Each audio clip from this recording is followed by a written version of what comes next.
Simon, c'est moi avec vous direct. Et donc aujourd'hui on se retrouve pour une nouvelle review du set 75059, donc le Sandcrawler que vous pouvez apercevoir dans l'épisode 2 et l'épisode 4, voilà, et dans l'univers étendu également. Alors on va commencer d'abord par les mini-figurines, voilà, donc avec en premier lieu Luke Skywalker, voilà, qui est juste ici. Alors il y a un truc que je comprends pas juste, pourquoi est-ce qu'il a un sabre laser? Parce que durant la scène du 4 où donc les Jawa qui sont juste ici vendent R2D2 et C3PO qui sont juste là à Owen ou Ben, ça dépend, je sais pas. Luke Skywalker n'a pas encore son sabre laser étant donné que c'est Ben Kennedy qui lui donne, et c'est le sabre laser de son père. Donc là il y a un petit problème Lego, hein, voilà, regardez l'épisode 4, ou alors moi j'ai mal regardé l'épisode 4, et alors durant 300 fois, je l'ai mal regardé. Enfin bon, donc voilà, c'est vraiment un petit défaut, mais bon, pas très grave, ça c'est déjà un sabre laser en plus, donc avec toujours cette tenue, voilà, donc le torse qui a été amélioré malgré tout, et surtout les jambes en fait, je crois qu'ils sont appliqués un peu plus sur les jambes, donc après toujours le visage, il y a un peu plus de traits sur le visage, et ça casse le mythe Lego, enfin là ça fait que on dirait qu'il est un peu vieux ou qu'il s'est fait une cicatrice, mais ça rend mal, je trouve, sincèrement. Mais sinon c'est une bonne figurine, hein, avec la coupe de cheveux, hein, qui est vraiment bien, le sabre laser, et voilà, derrière, bon, voilà, c'est comme ça. Donc Owen, enfin j'ai cru que c'était Ben à un moment. Oncle Ben, Owen, non, Owen peut-être, ouais. Voilà, avec sa tenue qui est, ma foi, bien, sympathique. Donc toujours ce problème avec sur le visage des sortes de traits que Lego a ajouté pour faire plus réaliste, sauf que ça marche pas. Donc avec sa coupe de cheveux, voilà, et enfin derrière, voilà. C'est un peu habit de Jedi, mais bon. Voilà, alors après les Jawa. Donc j'ai pas d'autres, c'est la seule version des Jawa que j'ai, donc je peux pas vous faire une comparaison, la vraie. En tout cas moi je sais pas trop. Vraiment la tête, hein, voilà, c'est 2 points jaunes, hein. Après il y a toujours ce torse là qui est assez caractéristique, voilà. Donc il y a 2 types de Jawa, ce premier là, donc il y avait avec un certain torse, et le second qui est avec un autre torse, mais bon, c'est des doubles, voilà. Donc il y a un autre type d'arme également, pardon. Voilà, donc après on va passer à R2D2 que j'apprécie énormément. Alors R2D2, il est vraiment très beau. Voilà, donc avec C3PO. Ils sont vraiment appliqués sur C3PO, j'aime beaucoup le résultat. Et R2D2, c'est vraiment la meilleure version de R2D2 que j'ai jamais vue. Je pense que ça vaut le coup d'acheter le set rien que pour R2D2 et C3PO, tellement ils sont magnifiques. C'est waouh, vraiment très beau, très beau R2. C'est époustouflant. Voilà, alors après il y a R5D4. Alors non, je ne connais pas le nom de ce droïde par cœur, hein, je vous rassure, j'ai juste à côté un petit papier où il y a écrit le nom, hein, parce que voilà, hein, bon, c'est R5D4, hein. Et enfin une unité R2 tout simplement, il n'a pas de nom, c'est dommage, j'aurais bien aimé qu'il ait un petit nom. Donc je parle du vert, hein, là. Mais il est vraiment beau, je l'aime beaucoup, très beau. Voilà, alors maintenant on va passer à voilà la mise au point. Donc en part de la droite à la gauche, généralement c'est l'inverse, mais bon, Gong Droid, voilà, qu'on peut apercevoir, je parle de lui, hein, naturellement, qu'on peut apercevoir pas mal de fois dans l'épisode 4 je pense notamment, puis aussi dans les jeux vidéo Lego. Après le Treadwell Droid, il fait penser au Lego Curiosity Rover, Je sais pas pourquoi. Franchement, il ressemble pas du tout, je vous l'accorde, mais il peut penser à lui. Bon, et encore, bah là, il y a un petit droïde, je sais pas à quoi il sert. Hein. Normalement, vous pouvez le mettre dans le Sandcrawler et le séparer en petites pièces. Enfin, bon, voilà. Moi, j'ai décidé de pas le faire, j'ai décidé de le garder. Et enfin, le R1 Series Trade. Voilà, avec mon accent, Series Trade. Yeah. Donc, qui est très... Ça faisait un moment que je voulais l'avoir. Je lui trouve rien de spécifique, mais juste le fait de l'avoir, je suis content. Voilà, c'est voilà, je les remarque à chaque fois que... Ah, ouais, je vous enlève une seconde parce qu'il y a une pièce qui est pas... Voilà, donc à chaque fois que je le vois l'épisode 4, j'ai envie de l'avoir en Lego, je sais pas pourquoi. Voilà, c'est tout. Et ben je l'ai en Lego, enfin, oui, enfin. Bon, alors petite coupure parce qu'on va passer au gros machin derrière. Donc on se retrouve pour le gros truc, hein, le Sandcrawler. Alors l'aspect extérieur d'abord, ça vous pouvez voir qu'il y a un petit levier, voilà, enfin non pas un levier, voilà, quelque chose pour actionner, voilà. Donc, ce qui est bien, c'est que là, avec ce set, vous avez beaucoup de jouabilité. Donc là, il faut vous imaginer tout ça là, juste ce petit angle là, c'est le poste de contrôle, voilà. Donc vous voyez là avec les là, ce qui est jaune autour, c'est les fenêtres, enfin les vitres, voilà, qui représentent donc la nacelle, voilà. Donc j'aime beaucoup dire voilà. Donc bah, en vérité, c'est beaucoup plus grand, enfin pour qu'il y ait un peu de jouabilité. Donc avec toutes les commandes, il a un petit écran où on voit C3PO qui marche dans le désert, donc il fait pas encore coucou. Si vous savez, à un moment dans Star Wars 4 il fait ouh, me voyez-vous, je suis sauvé. Enfin bon, voilà. Avec donc un squelette de dinosaure derrière. Donc la salle de contrôle qui est assez simple, hein, c'est basique. Il n'y a vraiment rien d'extraordinaire. Donc ça se referme, c'est bien.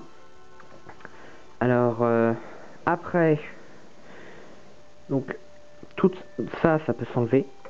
Voilà, hop, hop, vous pouvez l'enlever, mais je vais le laisser parce que je l'enlèverai plus tard. Il y a plein de trucs qui s'ouvrent. Ici, ça s'ouvre. Là, on peut faire passer des caisses, on verra ça plus tard.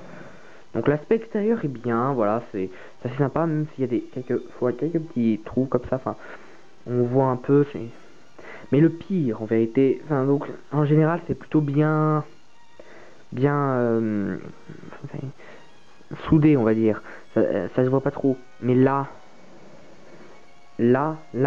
ça, regardez-moi tout ça, là, ça, tout ça là, c'est moche. Sincèrement, je trouve ça moche. Donc l'avant est extrêmement bien, tout ça là, avec le milieu et l'avant, c'est très bien. L'arrière par contre, donc cette partie-là est très bien, mais l'arrière, ça laisse énormément à désirer. Je déteste cette partie-là. Voilà. Donc ça peut se lever également, mais là, ça dépasse, c'est moche, désolé. Vraiment désolé, je trouve ça hideux. Voilà. Donc après, ici, je vais pas ouvrir l'autre porte, parce que sinon il y a le tonneau qui va tomber. Mais donc de chaque côté, vous avez un petit endroit ici pour stocker des tonneaux, des barils, voilà. Vous pouvez y mettre des pièces si vous voulez. Donc on va voir à quoi ça sert ça. Donc vraiment magnifique. Et donc ici, une petite grue qui est malléable, voilà. Donc vous pouvez un peu sortir, bon pas trop sortir parce qu'après sinon vous pouvez sortir totalement. Et donc pour transporter ce que vous voulez, voilà. C'est assez sympathique et vous pouvez la ranger, voilà. Donc c'est sympa. Donc là vous voyez il y a deux chaînes de chaque côté. Je vais vous résumer un peu.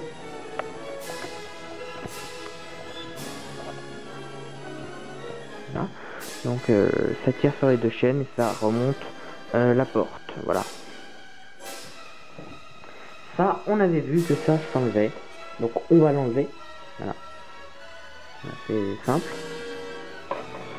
Et qu'est-ce qu'on retrouve? Une nouvelle grue. Voilà, comme s'il n'y en avait pas assez.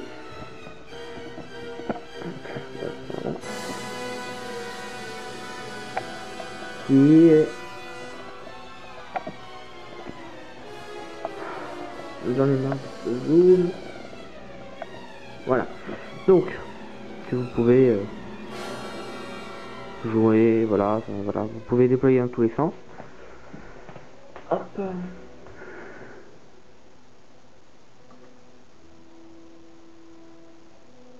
Voilà. Bon, je vais pas tout sortir parce que après parfois le truc qui se décroche et c'est vraiment pas assez solide, c'est pas très au point je trouve personnellement. Même si l'aspect est très intéressant. Vous pouvez aussi également décaler sur toute la longueur. Donc toujours ici le système pour l'ouverture de la porte. Donc désolé là. Voilà. Donc vous avez des caisses. Deux caisses là, une autre là. Alors, vous avez vu ici que on pouvait faire passer quelque chose, mais bien en vérité vous pouvez faire passer les caisses. Donc elles sont remplies, voilà, vous les faites sortir par la grande porte et vous les faites poser là, hop, et elles atterrissent automatiquement là dans un endroit qui est tout désigné pour... Là. Là. Où est-ce que je l'ai mis? Voilà. Désolé. Donc voilà, avec des barrières qui les retiennent. Donc on réitère l'expérience. Il y a la grille juste devant qui bloque. Voilà. Donc c'est vraiment sympa.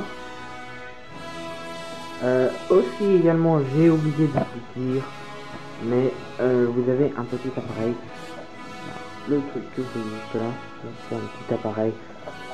Rien de bien affolant. Voilà, c'est juste un appareil tout simple pour faire vos courses. Hop là. Je viens de passer quelque chose, c'est là. On va faire comme si il ne s'était rien passé. Donc je vais remettre la toiture. Enfin, on va dire ça, la toiture, voilà. Hop. Et donc, eh bien, on peut également ouvrir de ce côté-là, mais vous voyez, là c'est bloqué, donc je peux pas vous montrer. Parce que je tiens à avoir absolument un point de vidéo. Donc, ici également on peut ouvrir. Donc vous avez ça, bon je sais pas quoi ça fait, je sais pas ce que c'est censé représenter. Donc voilà, là on a une meilleure vision. Donc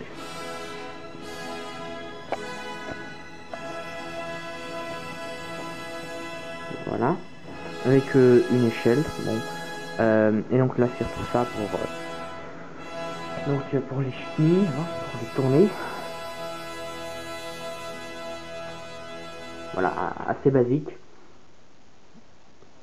comme système, mais assez sympathique. Hein. Et donc, eh ben, on va voir tout de suite ça en action. Alors, je sais pas vous, mais moi, généralement, quand je vois des voitures, les roues qui tournent, ça pour tourner à droite, tourner à gauche, et ben, ce sont les roues de l'avant, en avant. Et je crois savoir que le Sandcrawler avance par là. Voilà, le tour de contrôle est là et ça avance par là. Bon, en tout cas, dans le film, c'est comme ça qu'il avance. Après, peut-être qu'il a fait des modifications. Mais bon, voilà. Et aussi, ça peut pas tourner énormément. Bon, c'est normal un peu. Il faut s'imaginer un peu un engin de cette taille. Ça, c'est voilà, c'est un peu comme si vous vouliez faire tourner un bâtiment allez, ça fait, on peut dire 5 non 3 les 5 étages. Un bâtiment de 5 étages. Comme ça aussi aisément. Et donc voilà, c'est assez sympa malgré tout avec les chenilles et voilà. Vraiment un set assez plaisant malgré naturellement le petit défaut juste ici de séparation. Je pense qu'ils ont dû manquer de temps et de pièces pour faire l'arrière. Ils ont dû commencer par l'avant, puis après par le milieu, puis après par l'arrière, et amener et bâcler. Enfin bon, sans vouloir porter de jugement. Donc eh bien sur ce, je vous remercie d'avoir vu cette vidéo et je vous dis à la prochaine. Salut.